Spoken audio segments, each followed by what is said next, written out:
Inshallah nasrin kaloite, Inshallah nasrin kaloite, Inshallah nasrin kaloite, Inshallah nasrin kaloite. Ya khalafte jajjabde, ya kadik dangalafte, ya kadinif madoite, ya ka ilman kedabde, obsi amma arkatta, beki nasrin niyatte, qophawi nasrin kaloite, gabrom saafa jalligete, bilisumman dararte, islamumman olante, barbadaa'uudhaaf deemti, cunqursaan tun dhabamte.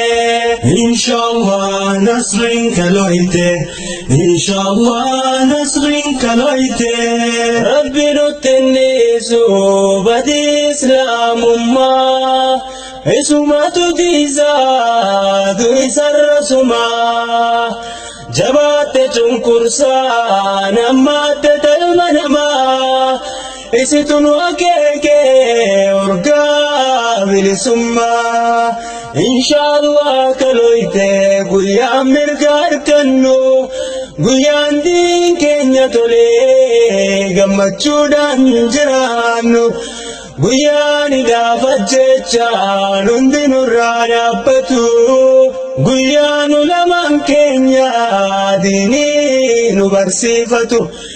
Kalaite waa fagoomi abdii rabbirra kaa'i, halkaniif guyyaalee jabeeffadhu du'aa'i.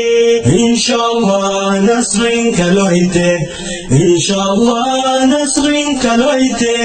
Dararaan bayyatte, alagaan humna godhatte, qawwee hammayyaa hidhatte, dhiigkeenya dhangalafte, tuna keektuu nasriiti bilisummaa.